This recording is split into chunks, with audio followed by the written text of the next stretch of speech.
Well, today marks the 20th anniversary since the devastating Boxing Day tsunami when a 9.1 magnitude earthquake struck the Indonesian island of Sumatra, killing more than 220,000 people, including 26 Australians. Anthony Albanese today paid tribute to the victims. For 20 years, survivors have lived with the weight of loss and the pain of memories, that one terrible day looming so large over all the others. For all of these people, we hold them in our hearts. Yet our hearts are also filled by what the disaster showed us of the human spirit. Even amid that nightmare, people followed the powerful instinct to help each other, to look out for each other and to comfort each other. It was in that spirit that we came together as people and as nations to help our cherished friends and neighbours across the region to get back on their feet. As they say, always look for the helpers. And one of those helpers was former New South Wales Police forensic specialist Peter Baines, who was part of the team back then tasked with identifying bodies of victims to send them back to their families.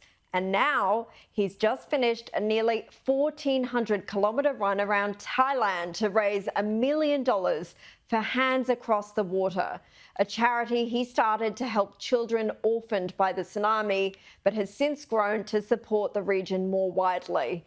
Since its inception, it's raised more than $35 million. And I'm pleased to say that Peter joins me now live from the first orphanage that he opened.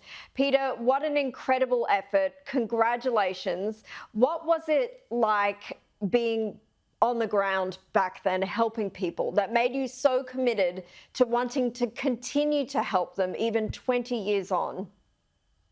Yeah, thank you for having me this afternoon. And I think what it was 20 years ago was I saw an opportunity to do something for the children, and I accepted I couldn't change what had happened, but it felt within my capacity to do something around what happened next for them.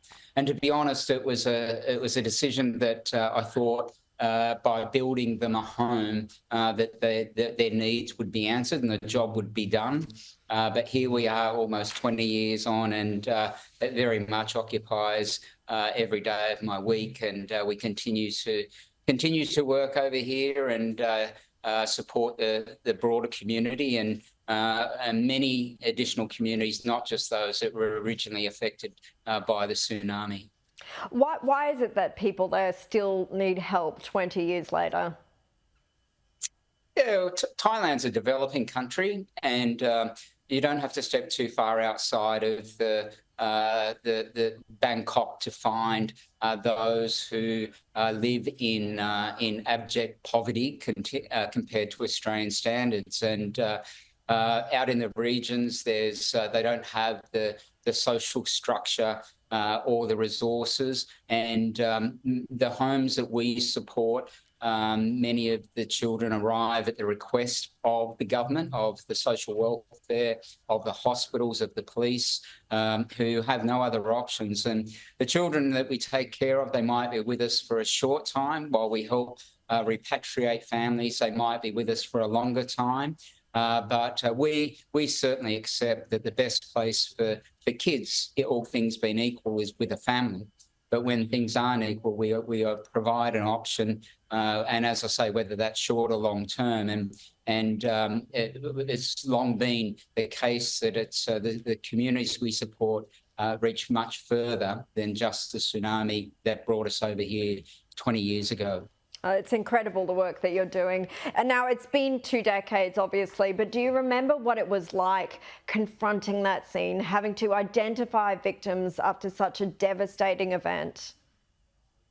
Yeah, absolutely. The first time I visited Thailand was here in response to the tsunami, and I arrived into Phuket airport on a flight from Singapore, and it was a deserted airport, and but covering the walls of the airport were photos and posters of those who were missing, left by relatives, and then, within hours, I was in a helicopter flying up to the devastated region and the temple of Wat Yan Yao, where there would be 3,500 bodies in that one temple that we would spend.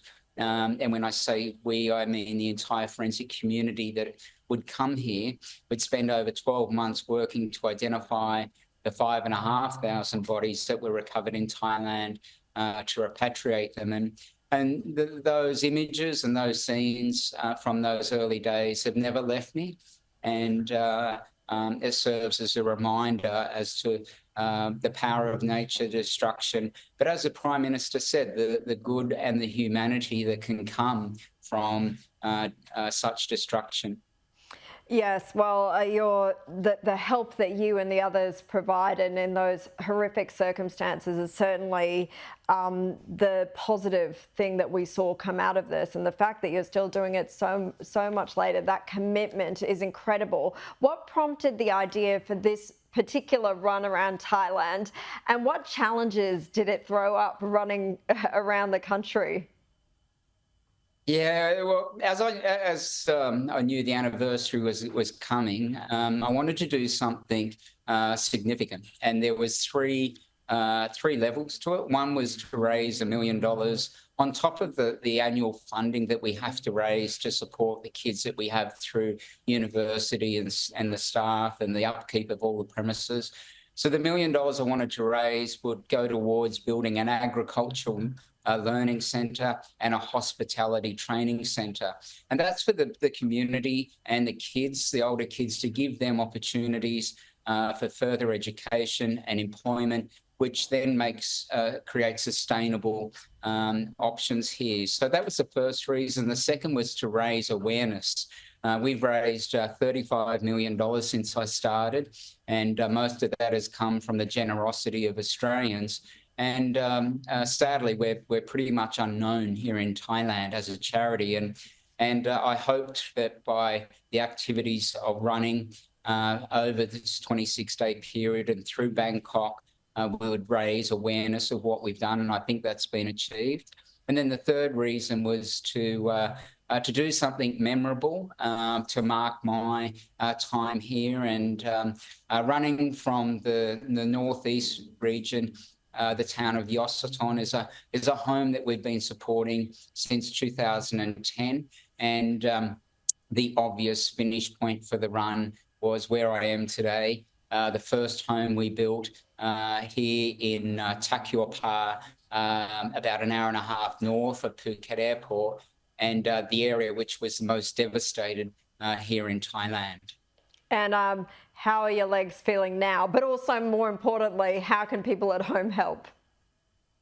Yeah, the legs are feeling good. You know, it's been really surprising. I've had a few issues, but you know, it was going to take something pretty significant to stop me, because I never had another option, never had a plan B. It was always to get to the end. And you know, it's a pretty amazing. I think it's a testament to the crew that we've got that have each day have patched me up and tended to blisters and niggles and rattles and got me back out on the road. And so I'm feeling good, but I am looking forward to not hearing the alarm go off at 4:30 in the morning and having to put my sore feet on the ground and run again for a little while.